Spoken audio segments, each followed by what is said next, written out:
Assalomu alaykum dunyodoshlar. 3 kun oldin sizlarga post qildim, share qildim. 1 million pullaring bo'lganda ko'chmas mulkka invest qilarmidinglar yoki aksiyalarga. 36% odam ko'chmas mulkka ovoz beribdi, 64% odam aksiyaga ovoz bergan. Xuddi shu savolni men Frankga bermoqchiman. Frank meni biznes partnyorim, investor, equity trader, keyin real estate tajribasi bor. Okay, if you have $1 million, would you invest stocks or real estate right now? Most important, and why? Hi, Sean. So thanks for having me on. So if I had $1 million to invest in today's market, would I do real estate or would I put it in the stock market? So, let me ask you this question. What are we talking, long-term or short-term? Well, let's talk about both. All right. So, okay, let's first talk about long-term real estate, but also keep in mind that $1 million in real estate, especially in New York City, is really not a lot of money. Yeah, right. But for this, let's just say that $1 million will work just fine. So let's say you want to do long-term real estate, $1 million, New York City. Let's say you look for a property, let's say a two-family house that you can buy, and that you could maybe rent it out, collect rents, and hopefully within 10 years, maybe 15 years, maybe that $1 million, maybe you could one exit. Yeah. Maybe a little more, maybe a little less, but I don't see more than that. And and also you have to think about where you're buying it, because demographics really play a role in sure. the value of real estate year over year. Yeah. It could increase in value, it could decrease in value. So you really have to do your research in where you buy this property. Now, that said, let's say you do find a two-family house, and let's say you get tenants, you rent it out. At the end of the year, you want to make sure that at least it pays itself off, maybe a little profitable. I don't think you're going to be generating a lot of profit, because whether you have a mortgage or maybe you're going to buy it out, or you retain a small mortgage for tax reasons, you still got insurance, you got taxes, you got water, you got maintenance. And also keep this in mind: either you or your money have to be there working with that property. So it's not without any work or expense, because you have to provide a service to your tenants. And if you're looking for long-term real estate, that means you're holding this property 10 plus years. So you're providing a service. Either you or your money, one of you have to be there. Yeah. So it's not without any risk or not without any complication. So in the end, can you one exit? Maybe. Can you do a little less, a little more? But I don't think a lot more than that, even if you're like in a really, really an area that's really, really desirable. I really don't think you're going to get that in 10 years, maybe 20 years. So what I like to think with real estate is like low and slow. Like it's really, really slow building equity in your home year over year. And you have to also make sure that, you're in an area, you buy a home that has the ability to increase in value. Like not in some place where the property values just seem not to move. Correct. Yeah. Now, short-term, $1 million, basically the only one thing you can do short-term real estate is flip properties. Yeah. That in itself is, and I think it's a lot better than long-term, because at least you do your due diligence. You find a piece of property, one that needs to be renovated, rehabilitated. So you have to do your due diligence. Of course, you have to work with an appraiser. You got to work with a real estate agent. People that know the area, the demographics of where that property is being located. So basically, you want to buy a property that requires rehabilitation. Yeah. Hypothetically, let's say you find the property for $600,000. Let's say that property requires $200,000 worth of work. Now you're in it for $800,000. Let's say you could in turn flip that property $950,000 to $1 million. After everything is said and done, maybe you can walk away with $1 million. Maybe this project, very important. That's why you need to work with a real estate agent, one that knows the area where houses sell. That's better way. Well, if the house sells. Yeah. That's why it's important to make sure that you buy your properties in a place where there's a big turnaround in real estate. So a good real estate agent will be able to tell you that, because they have records. They know that, hey, the average time a house stays on the market is 3 months in this area. Yeah. As to oppose some areas, a house could be on the market for 1 year. Yeah, sure. So in the flip game, you just want to buy short term, 3 months to 6 months. Then you want to sell it. If you could walk away after the real estate, after all your expenses, if you could walk away with 80, 90 grand in 6 months, hey, that's like good. a year's pay. Exactly. Yeah. And basically your money's the working fee. Yeah. So I don't think you're going to be there with a paintbrush. I mean, you can. You gotta have money too. You can. Well, it's $1 million. So real estate, long term, I wouldn't do it because it's slow, and it's still, there's really no guarantee. A lot of people are stuck like 1980, 1970, 1960, where they're buying a house for 20 grand and it's worth $2 million. Yeah.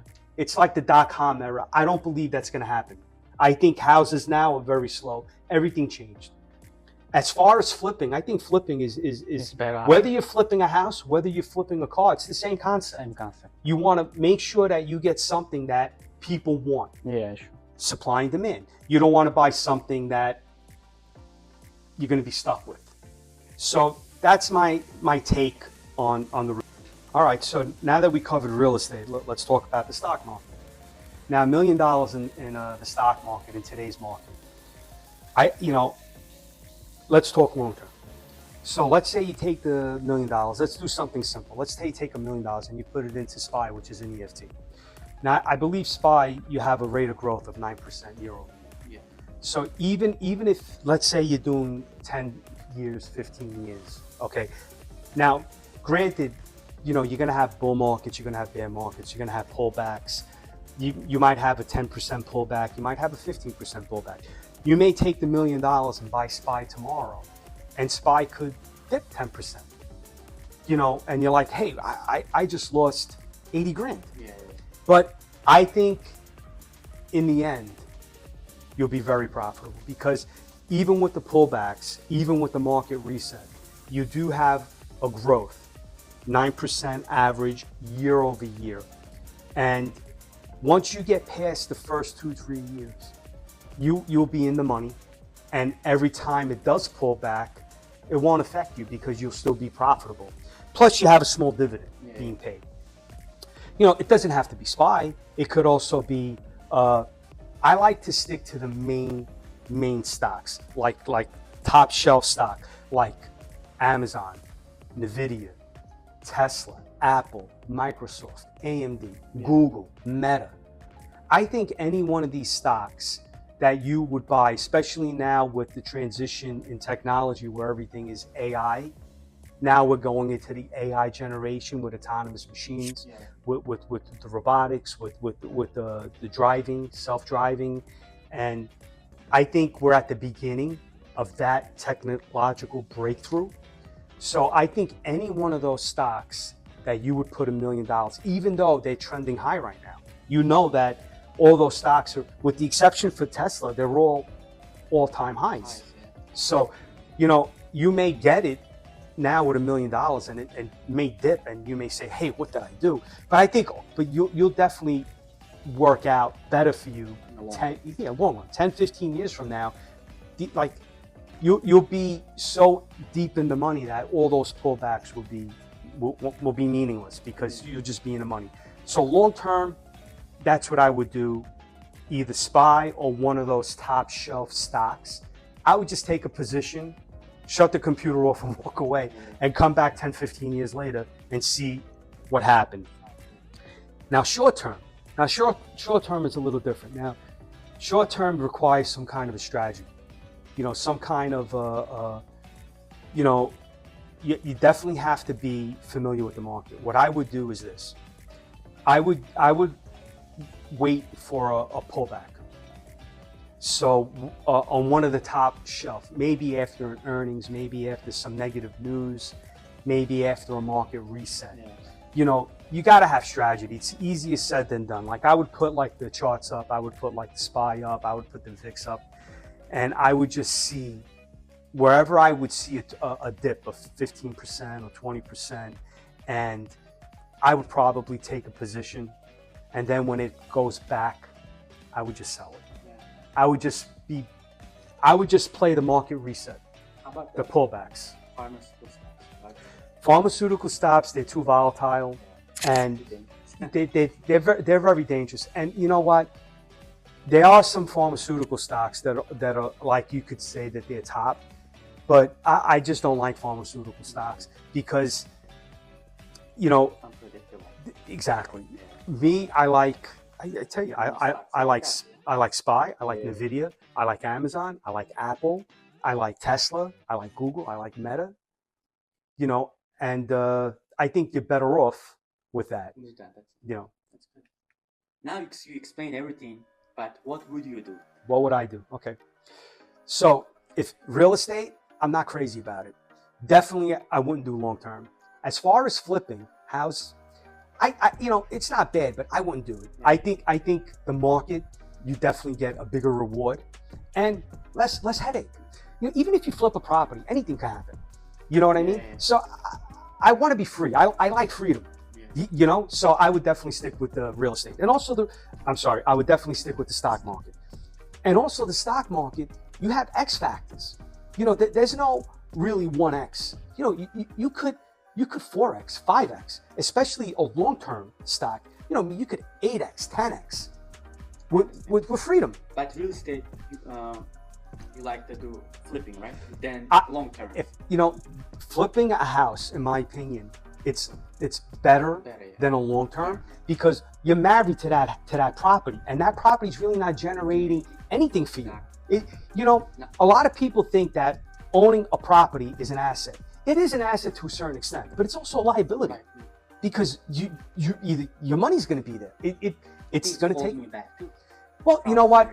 It ties up your money. Yeah. It ties up your time. You know, when we were doing real estate, like one specific property I have in mind, you know, 2003 till today's market, it didn't even 1X. Didn't even 1X. And this is in New York City. And every year, you know, issues with the tenants and repairs and all that stuff and maintenance. You know, it's low and slow. It's slow and slow. Look, it's what you want. You mean some people, that's fine. Some people, they just can't handle the volatility of the market. So, you know, they have a job, they do a real estate, you know, it becomes a family thing. Everyone does a little part of it. 20 years later, or whatever it is, they have a property, you know, maybe if the house is paid for. But keep this in mind, you know, is it a bad thing? No, but it's just not for everybody. You know, for me, I prefer the market. I like the stock market better because more volatile, there's more reward, and there's freedom. And for me, that means a lot. And you have the ability to do other things. And the best part about the market is this.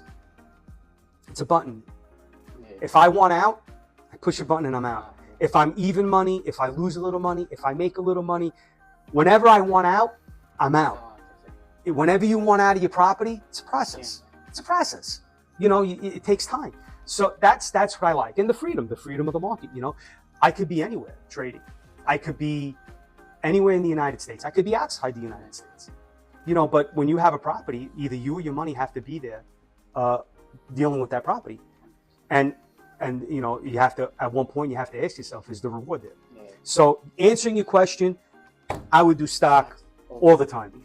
Even though there is a reward in flipping properties, I think the reward in the market is larger without the risk. Yeah, the market, there is risk, you know, but also flipping a property, there's risk. What happens if you do all that rehabilitation, you do that, and the property doesn't sell? Anything can happen, you know? So without a doubt, you know, if you're doing a long-term trade, you know, it doesn't matter. There's a pullback. Look, let's say you did a long-term trade 1 year or 2 years before COVID. Yeah. So here you got COVID, right? The market is beautiful, high, beautiful. It's going up. Let's say you take a position right before COVID, $1 million position. All of a sudden, COVID hit, market crashed. Market crashed. You're like, oh my God, I lost maybe 30% of my portfolio, 40%. But look what happened. 2 years later, recovered. Let's talk about us.